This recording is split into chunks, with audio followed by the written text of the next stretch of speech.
Termul Iya. yang memposting ada berkas 5 berkas, di ada video. jaksa yang meneliti berkas. Memangnya mereka bisa masuk ke dalam lembaga kejaksaan?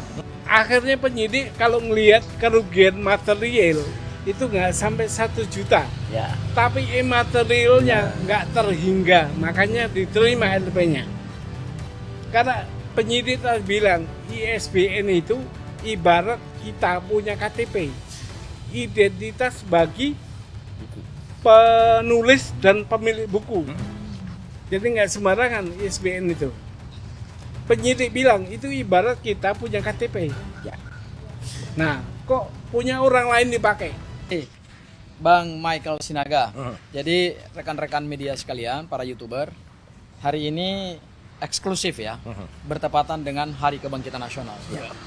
Kami berdiri di Polda Metro Jaya untuk menyampaikan pesan perdamaian, pesan kebangsaan, dan pesan penegakan hukum. Ya.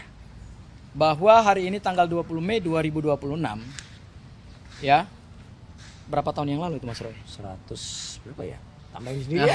Tambahin sendiri ya. Mas Ratusan, Michael, ratusan, 1908 ya? ratusan Iya. tahun yang lalu ya. Ratusan tahun yang Ya. lalu ya. 115 lah. Para pemuda Indonesia Ya.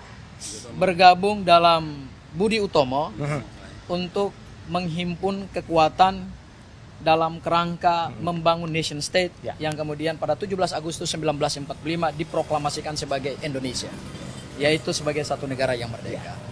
Nah, hari ini kami juga ada di Polda Metro Jaya menginginkan supaya momentum kebangsaan ini, Hari Kebangkitan Nasional ini juga menjadi kebangkitan untuk semua aspek. Ya. Kebangkitan ekonomi, kebangkitan pangan, kebangkitan industri, kebangkitan kebudayaan. Tetapi yang paling penting hari ini di Polda Metro Jaya adalah soal kebangkitan hukum. Ya.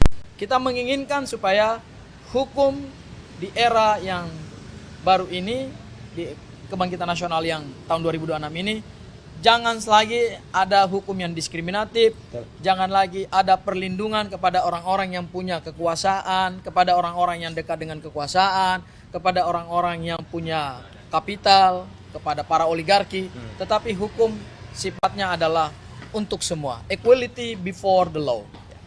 Terkait dengan apa yang saat ini diputuskan oleh Mahkamah Agung, memang ini peristiwa pidana yang melibatkan 2 orang pengacara, yaitu Rasman dan kemudian adalah Pak Hotman Paris Hutapea. Tetapi kami mengangkat isu ini dalam kerangka apa? Dalam kerangka kepentingan publik untuk melakukan check and balance terhadap proses penegakan hukum. Melakukan kontrol publik, pengawasan publik, supaya penegakan hukum itu tidak dilakukan dengan diskriminasi, tidak dilakukan tanpa prinsip-prinsip negara hukum. Itu pesannya sebenarnya kami ingin sampaikan dalam apa yang diputuskan melalui Mahkamah Agung.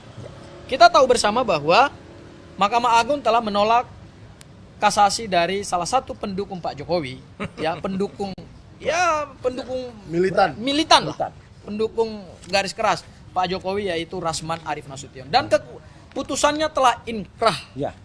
Inkrah itu artinya tidak bisa lagi dilakukan upaya hukum lain selain eksekusi. Ya. Kami kemarin Ini yang PN ya. Jakarta Utara ada yang- PN Jakarta Utara, kami kemarin juga sudah menyampaikan bahwa berdasarkan putusan PN Jakarta Utara, Rasman itu dihukum pidana 1 tahun 6 bulan dengan subsidiar 4 bulan kalau tidak membayar denda 200 juta. Kemudian pada saat dia mengajukan banding, Ini bandingnya.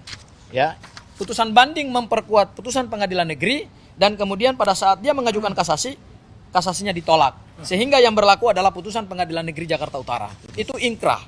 Nah, kami kemarin melihat apa yang disampaikan oleh Rasman bahwa beliau tidak akan melarikan diri. Bagus. Bagus, itu kami apresiasi. Keren. Luar biasa, ya. Tetapi yang kami harapkan ke depan lagi adalah komitmen itu harus ditujukan pada saat ini ya Mas Roy ya, ini yang viral ini. Viral. Ini yang viral. Karena saya yang pertama kali menemukan itu. Ya. Pada saat Rasman melakukan konferensi pers di Polres Jakarta Selatan, jam 2 itu saya cek belum ada putusannya. Begitu sore saya cek kembali langsung keluar amarnya, tolak. Iya. Makanya kemudian keluarlah thumbnail ini. Dan ini viral. Ini thumbnail di YouTube Abdul Ghafur Sangaji official. Ada ISBN-nya Iya. lagi. Ya, ini bajunya baju orange, bukan baju tahanan, bukan. Oh, Iya, nah, kan. Jadi ini bukan Ya. baju tahanan, ini Ya. baju orange aja. Tapi warna tahanan. Oke. Kami ingin menyampaikan begini, bahwa siapapun orangnya, baik pendukung Pak Jokowi maupun bukan pendukung Pak Jokowi, ayo mari sama-sama kita patuh terhadap hukum. Dan itu yang kami apresiasi dari Rasman Arief Nasution yang telah menegaskan bahwa dia tidak akan melarikan diri seperti seniornya atau seperti kawannya yang sudah melarikan diri itu loh, Mas Roy. Si Plaster. Kami mengharapkan supaya itu ke depan tidak lagi terjadi. Dan manakala salinan putusan itu sudah sampai kepada tangan para pihak, yaitu jaksa penuntut umum dan kemudian adalah terpidana, maka mohon juga kepada jaksa jangan lagi mengulangi kelalaian yang sama di Kejaksaan Negeri Jakarta Selatan bertahun-tahun, Mas Roy. Iya, belum di Salinan putusan itu hanya ada di dalam meja dan sampai hari ini tidak dieksekusi oleh pihak Iya. kejaksaan. Kami mengharapkan di momen kebangkitan nasional ini, tanda kebangkitan hukum, jangan lagi ada peristiwa-peristiwa seperti itu. Sebab kejaksaan itu sekarang adalah salah satu lembaga penegak hukum yang sangat diapresiasi Ya. dalam konteks pemberantasan korupsi ya, Mas Roy. Karena mengembalikan banyak sekali triliunan uang negara ya yang dikorupsi. Itu yang pertama. Kemudian yang kedua, terkait dengan status dari Rismon. Ya. Hari ini, di momen kebangkitan ini juga, kebangkitan nasional ini juga, ternyata telah kumpul dua anak bangsa yang hebat, yaitu Pak Subhan Palal Yang nanti dan akan kemudian menyampaikan Irwan. Pak Sama-sama Subhan baju Palal, putih ya. hari ini sama-sama baju putih ya, ini menunjukkan orang-orang yang jujur dalam hal konteks penegakan hukum ya, yang ini ya. Hari ini Pak Subhan Palal telah resmi melaporkan Rismon Hasiholan Sianipar Dan kawan-kawan. dan kawan-kawan. Kawan-kawan itu diantaranya ada Rismon, kemudian juga kemungkinan ada istrinya, Ya. karena sebagai editor dalam buku ini, Ya. Kemudian juga mungkin ada yang lain, ya, nanti Ya, nanti disebutkan, detail sampai nanti kan. detailkan. Dan pasal yang dilaporkan itu adalah pasal 391 ya, yaitu tentang pemalsuan dokumen. Jadi diduga Rismon bersama istrinya, bersama timnya, ya, telah memalsukan ISBN dalam buku Gibran Endgame versi pertama, Wow. cetakan pertama. Karena ada dua cetakan, Mas Roy. Iya. Cetakan pertama itu menggunakan ISBN yang diduga Palsu. palsu. Pada cetakan yang kedua sudah ISBN yang benar. Ya. Dan itu pada saat tadi Pak Subhan membuka laporan ke Polda, itu beliau menggelar bukti-bukti itu, makanya kemudian diterima. Ya, Ya. luar biasa. Dan tadi Polda mengatakan bahwa mereka akan melakukan pemeriksaan secara komprehensif Top. terhadap penulis, terhadap editor, terhadap siapapun, mungkin juga nanti Mas Michael, Bang Michael, yang lain juga yang menjadi bagian dari buku manajemen Gibran Endgame itu. Kemudian juga penerbit juga akan diperiksa dan akan dilihat siapa yang kemudian menjadi dalang atau pelaku utama dan juga pelaku dalam memalsukan ISBN. Iya. Soal bukunya ini tidak dipersoalkan. Oke. Isi buku tidak dipersoalkan. Yang dipersoalkan itu adalah ISBN. Ya. Ini ISBN-nya. Ini versi pertama nih. Ya, ini pertama. Ini buku versi pertama dengan ISBN 9786347378040. Ini yang diduga palsu. Ya. ISBN ini yang palsu. Begitu dicetak versi yang kedua, ini versi yang kedua ya. ISBN-nya sudah baru nih. 9786347378033. Ini ISBN-nya udah terdaftar atas nama Rismon. Tapi kalau ISBN ini terdaftar atas nama orang lain. Ya. Dan itu sudah kami cek melalui Perpustakaan Nasional. Dan bisa di tracking kok, terbuka kok. Ya. Itu yang kemudian menjadi LP yang kedua. Ya. Di tim kami ini ada 2 LP. LP dugaan tindak pidana penipuan penggelapan. Pelapornya adalah Bang Irwan, nanti Bang Irwan menyampaikan sedikit. Dan yang kedua, dugaan tindak pidana pemalsuan dokumen. Pelapornya adalah Pak Subhan Palal. Penggugat Gibran tidak punya ijazah SMA. Ya. Di Pengadilan Negeri Jakarta Selatan. Dan di tim Negeri Jakarta Pusat, dan di sebelah Mas Roy ada juga LP terhadap Rismon, Ya. dugaan ijazah palsu Palsu. dari Universitas Yamaguchi. Iya. Artinya Rismon bebas dari 1 LP Pak Jokowi, sekarang harus menghadapi 3 LP. Boncos. Dan 3-tiganya sudah pro justisia, naik tahap penyelidikan. Ya. Tinggal ke depan kemudian mana LP yang akan naik tahap penyidikan untuk penetapan tersangka. Ya. Ya, kita lihat dan sama-sama kami akan kawal laporan dari sahabat-sahabat yang hebat ini. Oke. Spesial saya serahkan dulu kepada Pak Pak Subhan Palal untuk menyampaikan apa laporan tadi Pak dan bukti-buktinya apa Pak. Silakan. Silakan Pak Suban, ke tengah. Pak Suban Pala. Selamat siang semuanya. Ya. Saya tadi membuka LP dengan alasan saya membeli buku 2. Satu cetakan pertama 4 buku, 2 buku cetakan kedua 5 buku, jadi 9. Nah, buku itu saya lihat kok ISBN-nya beda. Yang cetakan ke-1 sama cetakan kedua. Sedangkan buku itu adalah saya berikan kepada ketua DPR. DPR RI. DPR RI. Itu satu. Kedua, buku itu juga saya jadikan bukti di pengadilan baik Jakarta Pusat maupun PT UN. Yang palsu itu. Dua-duanya Pak, yang palsu itu. Nah, akhirnya penyidik kalau ngelihat kerugian material itu nggak sampai 1 juta. Ya. Tapi imaterialnya nggak terhingga, makanya diterima LP-nya. Karena penyidik tadi bilang ISBN itu ibarat kita punya KTP, identitas bagi penulis dan pemilik buku. Jadi nggak sembarangan ISBN itu. Penyidik bilang itu ibarat kita punya KTP. Ya. Nah, kok punya orang lain dipakai? Yang pertama itu punya orang lain, Iya. punya profesor siapa gitu loh. Iya. Nah, itu makanya alasan itu cukup kuat sehingga LP saya diterima. Alhamdulillah. Itu aja. Oke. Terima kasih. Oke. Oke, yang kedua, Mas Roy sebelum Mas Roy, Iya, Pak Irwan saya eksklusif lagi kepada Bang Irwan, salah satu juga pelapor dalam dugaan tindak pidana penipuan dan penggelapan yang sudah diperiksa ya, Bang Irwan ya. Mungkin bisa diupdate sedikit pemeriksaannya kemarin dan rencana ke depan untuk pemeriksaan saksi-saksi, Bang. Oke, baik, terima kasih pada pengacara kami yang sangat luar biasa ini yang selama ini mendampingi kami. Baik, saya Irwan Esos, biasa panggil Arya dari Timur Indonesia, yang hari ini hadir di Ibu Kota Jakarta untuk melaporkan Saudara Rismond Hasilon Sanipar, yang dimana telah menerbitkan buku ini dan kami telah membelinya, dan tiba-tiba kami melihat dalam media televisi maupun melalui YouTube telah menyatakan bahwa isi buku ini tidak sesuai apa yang dia telah tulis, sehingga kami merasa ditipu dan kami membuatkan laporan di Polda Metro Jaya. Untuk itu, alhamdulillah kami telah melaporkan tanggal 24 April kemarin 2026 di Polda Metro Jaya tentang kasus penipuan dan penggelapan. Karena apa? Saya rencana membeli buku ini di acara Car Free Day di Bundaran Hotel Indonesia waktu itu hari Minggu tanggal 25 Januari 2026. Ya.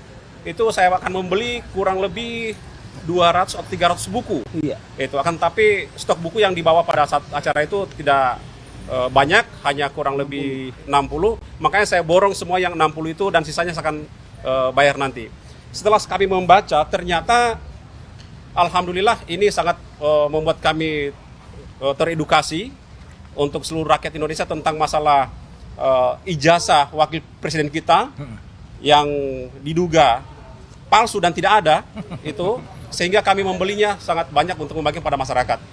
Dan tiba-tiba kami sangat shock dengan pernyataannya Pak Rismond bahwa dia menganulir isi buku yang ada di dalam buku yang telah ditulisnya, sehingga kami merasa tertipu, sehingga kami membuatkan laporan di Polda Metro Jaya ini, dan alhamdulillah kami sudah ditindaklanjuti laporan kami beberapa minggu yang lalu ini. Kami setelah diperiksa, alhamdulillah telah diterima oleh penyidik, dan insya Allah kami akan mengawal terus laporan kami ini dan tidak akan cabut atau apalagi RJ ya, itu karena ini hadiah. Kami akan tunjukkan kepada rakyat Indonesia bahwa kami benar-benar menyuarakan kebenaran untuk seluruh rakyat yang ada di tanah air. Dan kami insya Allah, Dan sudah diperiksa. dan kami sudah diperiksa juga oleh penyidik. Kami diperiksa itu 2 hari. Hari pertama itu 4 jam, dan hari Kedua itu kedua sekitar 6 jam. sekitar 6 jam. Jadi cukup memang maraton kami diperiksa untuk membuktikan laporan kami tentang Pak Rismond Hasilon Sanipar ini. Oke, terima kasih. Ya. Oke. Boleh nambah dikit soal kesaksian ya? Iya, Iya, karena nanti yang akan diperiksa itu Mas Roy itu ada beberapa saksi Iya. dan diagendakan mungkin minggu ini atau minggu depan kami akan mengejar Iya. segera pemeriksaan terhadap beberapa saksi yang sudah confirm dan surat pemanggilan itu sebenarnya sudah ada. Sudah. Cuman karena kemarin ada beberapa jadwal yang tidak pas sehingga harus kami Iya. sinkronisasi lagi untuk jadwal minggu depan dan surat pemanggilan saksi-saksi itu sudah disampaikan secara patut dan sah oleh penyidik Polda Metro Jaya yaitu Bang Michael dan kemudian adalah Mbak Hana ya Hana bendahara Karistia. buku Gibran Endgame. Iya. Oke. Iya. Nah, Silakan. dari saya dulu ya, sebentar lagi Mbak Hananya juga akan datang nih, dalam sekejap. Nah, saya dulu adalah koordinator manajemen buku Gibran Endgame. Mana sih? Dan saya mengetahui betul bagaimana proses buku Gibran Endgame ini ditulis, mencari percetakan, siapa yang tahu isi yang dikirim ke percetakan, terutama ISBN tadi. Saya tahu betul siapa namanya Arif Iksan itu, dia yang mencari percetakan, dia yang menghubungi percetakan, dia yang tahu naskah apa yang masuk ke dalam percetakan, bersama Rismon Hasiolan Sianipar, istrinya yaitu Vivian Siahaan, doktor, dan saya nggak kenal siapa lagi, nanti saya dibilang memfitnah lagi. Ada seseorang perempuan bernama Hanianti. Saya tidak tahu dia siapa, saya tidak pernah kenal dia. Ya, jadi 4 orang itu lah yang sampai sekarang masih menjadi manajemen buku Gibran Endgame. Kenapa saya bilang masih menjadi manajemen? Karena bukunya secara fakta masih bisa dibeli di banyak tempat, di online shop, nggak usah kita sebut merek online shop, dan di salah satu toko buku di Jakarta Selatan. Tolong Bang. Nah, ini adalah bukti. Saya pernah dilaporkan oleh orang bahwa dia bisa membeli. Kwitansinya Bang, coba carikan Bang. Ada kwitansinya bahwa beberapa minggu lalu masih bisa dibeli. Nah, ini dia. Ya, ini toko buku fisik yang berada di Jakarta Selatan dan masih bisa membeli buku Gibran Endgame. Jadi bohong kalau dikatakan buku Gibran Endgame sudah ditarik dan tidak bisa dibeli. Maka dengan begitu, saya sebagai mantan koordinator sangat-sangat prihatin dan saya sangat mendukung laporan dari Bang Irwan dan Pak Subhan Palal supaya kita mendapatkan kebenaran. Dan sekarang ada Mbak Hana Karistia Kusa yang pernah dicatut juga namanya, katanya mau datang ke rumah Pak JK, padahal dia mengetahui segala fakta tentang keuangan Gibran Endgame. Silakan Mbak Hana. Oke, assalamualaikum warahmatullahi wabarakatuh. Waalaikumsalam. Jadi pada hari ini Maju aja, Mbak Hana. gitu. Maju dikit Mbak. Nah, Saya ikut menghadiri pemanggilan sebagai saksi ya. Dari pelaporan Bang Irwan, karena sebelumnya saya menjadi bendahara di dalam manajemen buku Gibran Endgame. Jadi mungkin nanti saya akan kooperatif menjawab berbagai pertanyaan dari penyidik, dan saya juga sudah menyiapkan bukti-bukti yaitu rekening koran. Ada 2 rekening, satu rekening penjualan, satu rekening donasi, dan bulan Januari dan Februari dua-duanya sudah saya print out semuanya. Jadi ya itu aja dari saya. Tinggal. ya. Oke, Mas Roy, sebelum nanti, ayo Pak Yaya sana dulu. Pak Yaya salah satu anggota tim kuasa hukum Ya. yang menggugat CLS Citizen lawsuit. Ya, Citizen lawsuit. Mangga, silakan Pak. Baik, assalamualaikum warahmatullahi wabarakatuh. Perkembangannya Pak ya. Mohon maaf saya datang agak terlambat ya. 2 pas. Ya, izin menyampaikan ya terkait dengan masalah citizen lawsuit ini, banyak sekali yang kurang paham. Kadang dikira citizen lawsuit itu kita ingin menghantam orang, bukan. Ya, citizen lawsuit itu merupakan suatu gugatan warga negara kepada penyelenggara negara. Nah, yang digugatnya siapa? Yang digugat itu penyelenggara negara yang digugat. Ini orang kesannya bahwa wah, yang digugat ini mengenai si A, si B, si C, bukan. Ya, urutan ini semua ini karena adanya kekacauan di dalam manajemen penyidikan. Ya, di dalam manajemen penyidikan itu peraturan Kapolri asal mulanya dari nomor 12 2014, kemudian dicabut dengan peraturan kepolisian, bukan perkap ya. peraturan kepolisian yang ditandatangani oleh Kapolrinya Pak Tito pada saat itu nomor 1 tahun 2019 tanggal 1 Oktober ya 2019 ya. Perkapnya sama, cuma ini peraturan Polri mencabut Perkap 12 2014 ya menjadi peraturan Kapolri nomor 6 tahun 2019. Itu terbitannya ya, yang terbarunya dicabutnya oleh peraturan kepolisian. Nah, ingat dulu ya, jadi jangan bingung. Jadi Perkap 12 menjadi Perkap 12 2014 menjadi Perkap 9 2019. Oh, maaf, Perkap 6 2019. Nah, dicabutnya oleh peraturan kepolisian, peraturan Kapolri. Peraturan kepolisian nomor 6 2019. Tanggalnya yang beda. Dicabutnya tanggal 1 Oktober, diterbitkan Perkap nomor 6-nya tanggal 4 Oktober 2019.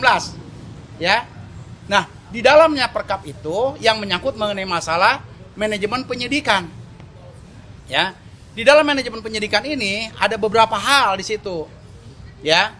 Di antaranya ada penyelundupan pasal-pasal. Apa penyelundupan pasal-pasal? Ya, penyelundupan pasal-pasal di sini ada pasal yang seharusnya tidak dimasukkan, tidak dibebankan kepada beliau. Ya, nanti akan lebih serunya nanti malam lah. Ya, kita di CNN itu akan kita buka-bukaan gitu kan. Silakan nanti dilihat di CNN Tendean ya jam setengah 9 malam. Ya, mengenai pasal-pasal saya nggak akan bahas di sini mengenai pasal-pasalnya. Kemudian ada penyelundupan orang. Penyelundupan orang ini yang mengaku sebagai korban. Ya, korban siapa? Ya udah tahu ada 3 orang nih sebagai korban. Ya, disebutin nggak Pak Roy? Korbannya? Oh, sebutan. Boleh ya? Yang mengaku sebagai korban atau yang membuat laporan polisi, yang pertama Andi Kurniawan. Ya, yang kemarin menjadi kuasa hukum terhadap pemohon intervensi terhadap CLS. Udah lihat kan? Ternyata ditolak sama hakim PN Jakarta Selatan. Kenapa? Karena pemohon itu sengkom. Ya, dia juga kalau masuk sebagai pemohon pugging nggak masuk. Kenapa? Karena aneh. Keterlibatannya di mana? Yang kita tuntut ini adalah ingin diberlakukannya penertiban suatu aturan terkait dengan manajemen penyidikan ini supaya lebih bagus gimana? Kok bisa ada penyelundupan pasal-pasal dalam laporan polisi yang tidak dilakukan oleh Pak Roy Suryo, ya nggak dilakukan gitu loh. Tapi kok masuk? Ternyata digabung dari pasal-pasal itu, ya. Makanya kalau untuk membongkar pasal-pasalnya, kalau sekarang dikasih tahu gak seru. Ya. Nanti malam, ya kita akan debat. Siap. Nah, inilah beberapa hal yang terkait dengan citizen lawsuit. Ya. Aneh kan kedengarannya, tapi memang itulah satu gugatan warga negara kepada siapa lagi akan menggugat kepada penyelenggara negara lewat jalur mana lagi, kan seperti itu. Yang dirugikan apa? Sasaran kita bukan itu, manajemen penyidikannya kayak gimana. Lah kalau misalkan orang-orang sekarang ngomong di depan terkait dengan masalah pejabat publik untuk mengetahui kebenaran tentang dokumen-dokumen, ya nggak boleh dilarang. Ya boleh kasih lihat jawabannya, ini loh akte lahir saya, ini loh ijazah saya, selesai masalah. Iya kan? Nggak usah panjang lebar bertahun-tahun. Ini luar biasa. Akhirnya kami jadi biasa di luar akibat dari ini. Ya oke. Mungkin citizen lawsuit-nya secara gambaran seperti demikian.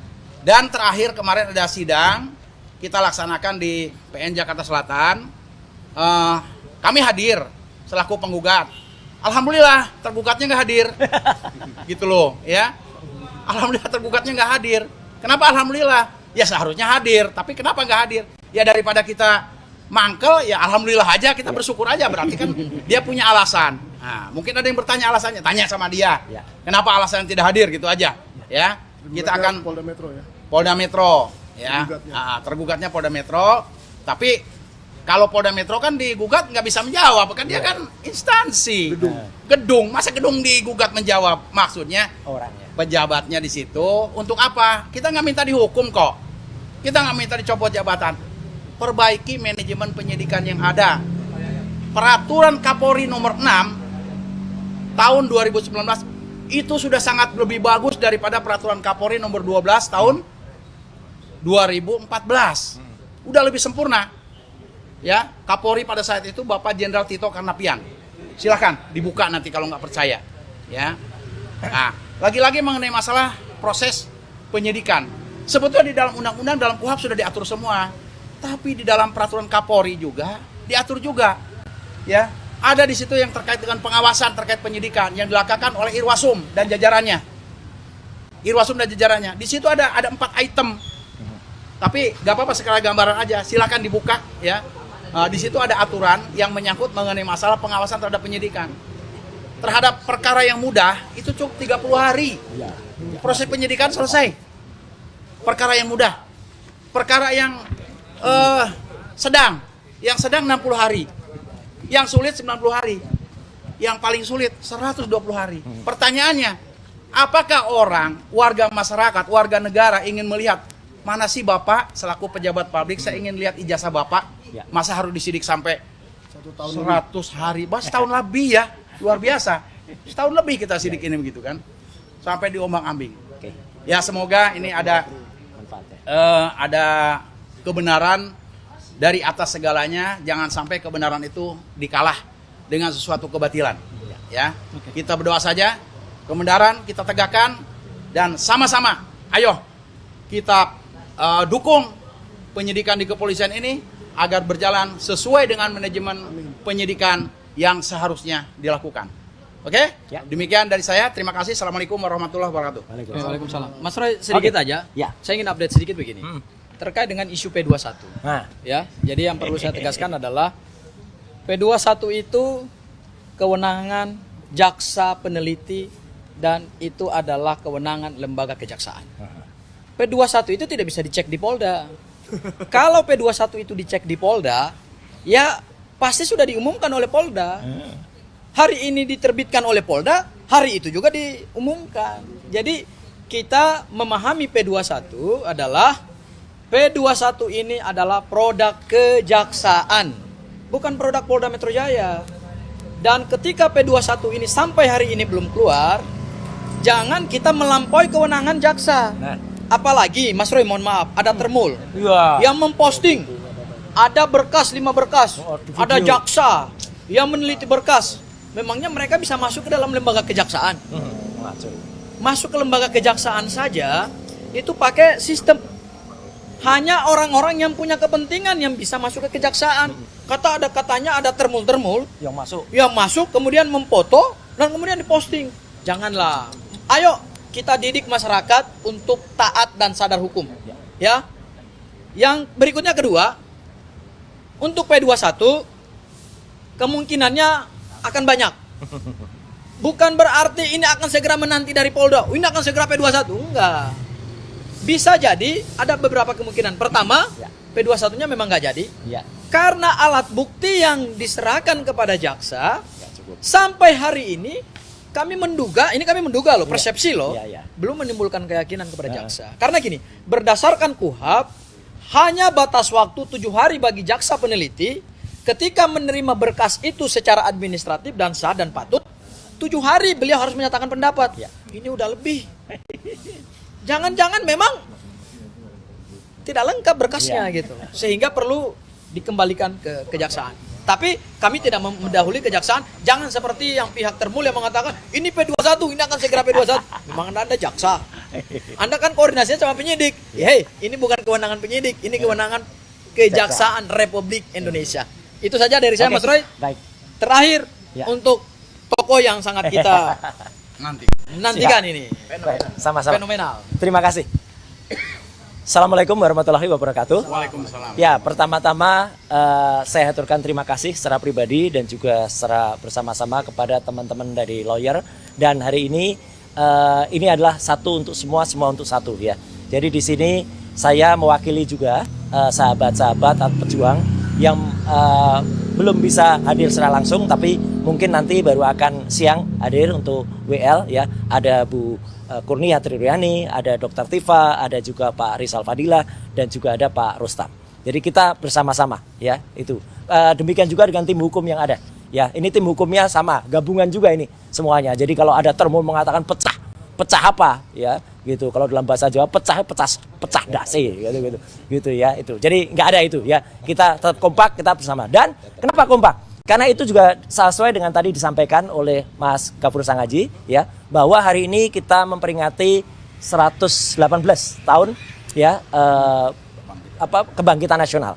Dan pada saat kebangkitan nasional dulu, tadi udah sedikit di-spill ya, ada organisasi didikan namanya Budi Utomo, pendirinya adalah Dr. Sutomo, Dr. Wahidin Sudosodo, Dawes Dekker, dan lain sebagainya ya. Kemudian tahun 1912, kemudian muncullah organisasi ada Indische Partei dan lain sebagainya. Itulah yang membangkitkan para pemuda, para pejuang Indonesia untuk melawan Belanda.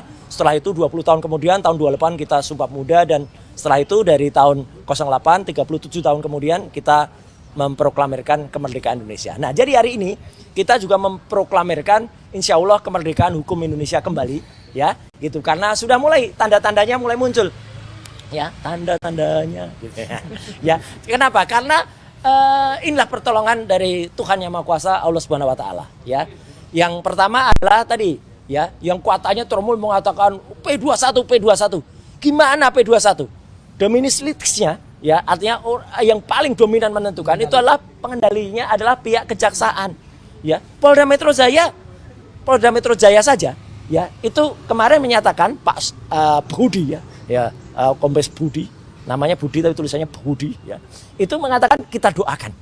Jadi terima kasih, Polda Metro Jaya saja hanya bisa mendoakan karena bukan dia yang pengendalinya. Jadi pengendalinya adalah kejaksaan. Kok bisa? Tadi saya jelaskan ya, itu beredar video dan juga foto. Termol itu katanya ada tumpukan berkas, terus itu ada nama-namanya. Ada Roy, Tifa, Rustam. Itu hoax ya. Dan itu sebenarnya kalau kemudian kejaksaan keberatan, karena sama saja dengan kejaksaan kebobolan. Sudah ada orang yang bisa masuk dan memotret. Tuntut itu, termol itu. Ya, karena mereka lah yang kemudian menyebarkan hoax. Ya. Nah, yang kedua adalah kemarin di Polres Jakarta Selatan, ada seseorang yang dengan sangat jumawanya mengatakan P21 sudah A1, ya udah pasti ini ya, gitu kan. Ini saya berdasarkan data fokus detail. Mana data fokus detail? Malamnya dia sendiri kena P48, ya, gitu. Harusnya P48, sebentar lagi kena P48 itu eksekusi kejaksaan terhadap orang yang statusnya terpidana. Nah, jadi intinya kita tetap fokus dengan ijazah 99,9% palsu ini. Jadi kita tidak bergeser dari sini. Izin, boleh dipegang ya. Jadi kalau ada orang mengatakan itu sudah nggak fokus lagi itu kelompok, enggak. Justru kita tetap fokus ke sini. Ya, dengan kita fokus ke sini, kita menyoal ya yang namanya waktu yang sudah sangat panjang, waktu yang sudah sangat lewat, yang harusnya 14 hari, kemudian sudah lebih dari 90 hari, ya. Dan juga kita menyoal ada buku Gibran Endgame, ada buku nanti saya sebutkan juga ijazah Jokowi tidak pernah ada. Ini semuanya ujungnya semuanya ke sini. Dan ijazah ini bukan ijazah ansih. Ya, sekali lagi, ijazah ini tidak bisa terbit tanpa adanya. Nah, bukti ini sekali lagi yang saya selalu bilang, ini bukan hanya dokumen digital, analognya sudah saya pegang sekali lagi. Pada tanggal 15 April tahun lalu, waktu itu masih bersama Dr. Rismon Hasiolansianipar itu ya, sama Dr. Tifa di UGM di ruang 109 Fakultas yang nyerahkan Pak Rektor. Dan di dalam skripsi ini banyak sekali keanehan. Saya nggak akan ngulangi lagi ya kesalahan-kesalahan yang ada, termasuk nggak ada lembar pengujiannya. Dan yang terakhir yang saya bilang waktu itu adalah apa?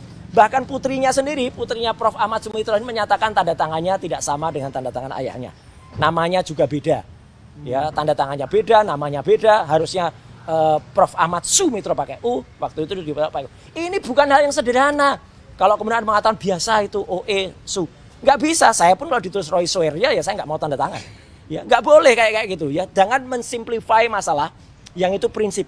Ya. Apalagi seseorang punya paspor Ahmad Sumitro, terus dia pakai Ahmad Soemitro, tolak pasti. Jadi ini jelas ya, ijazah tak mungkin keluar tanpa ada perangkat-perangkat sebelumnya, termasuk skripsi. Nah, kemudian yang tadi disampaikan oleh Pak Yahya, Pak Yasena, yaitu CLS.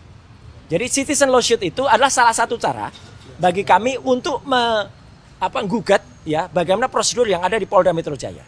Dan sempat diganggu oleh termul itu ya. Ada termul yang katanya waktu itu mengumpulkan 1000 pengacara. 1000 apa yang muncul hanya berapa ekor gitu, Pak. ya. Nggak ada 1.000 itu. Dan ternyata ditolak mereka. Mereka kan mau melakukan gugatan intervensi. Mana nggak ada. Sudah hari pertama nggak bawa surat kuasa. Yang kedua juga nggak bawa kelengkapan lagi, ya basnya nggak ada. Yang ketiga tolak udah mereka. Jadi mereka mau menggambat, ya gitu. Dan orangnya yang mau menggambat itu kemarin udah mulai nongol.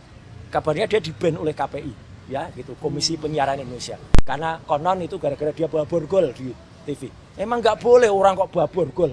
Emangnya dia siapa? Ya gitu, bawa-bawa seenaknya. Nah, terus update berikutnya, saya dan Dr. Tifa sudah mendapatkan akte registrasi sengketa di Komisi Informasi DKI Jakarta.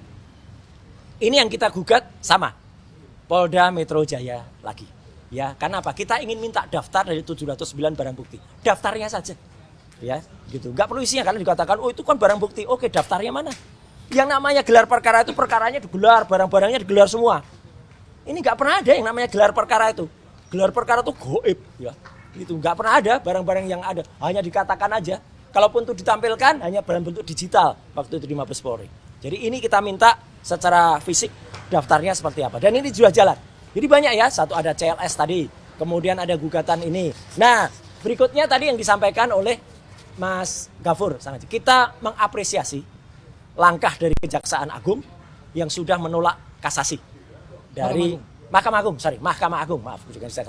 Agung yang sudah menolak kasasi dan itu menetapkan atau menguatkan kembali putusan Pengadilan Negeri Jakarta Utara dan juga Pengadilan Tinggi.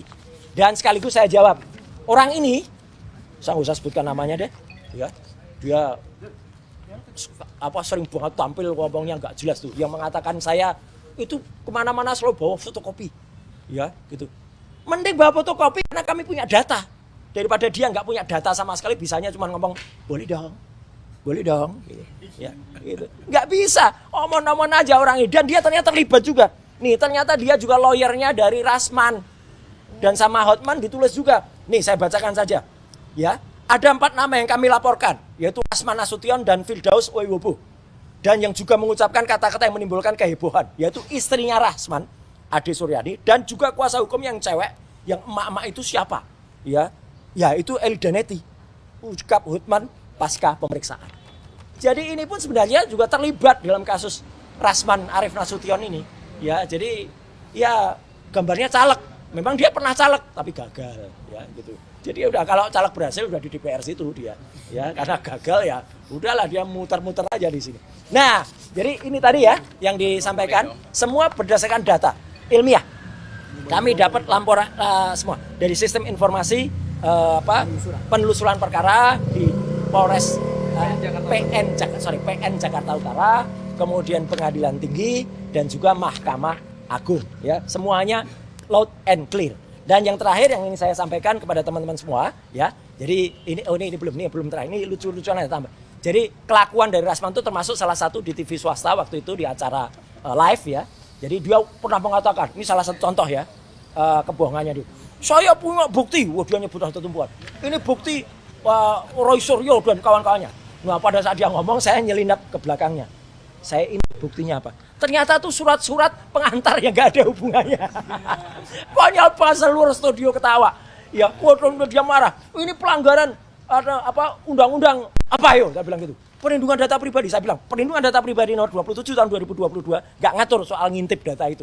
Ya, gitu. Saya termasuk yang tim yang membuatnya, bohong lagi saya bilang gitu. Wah, jadi memang ini tukang bohong ya. Alhamdulillah lah kita mengapresiasi Mahkamah Agung. Ya, dan ini yang terakhir, saya tetap juga mengaturkan apresiasi terhadap Polda Metro Jaya yang telah memproses laporannya. Insya Allah tadi yang menerima laporannya Pak Subhan, laporannya Pak Irwan. Laporannya Emak kamu akan jadi saksi ya di sini, ya. Dan juga laporan saya terhadap termul itu. Ya, kemarin juga ada pemeriksaan ya terhadap salah satu termul ya, namanya Laurentius. Ya, itu dilaporkan juga ya.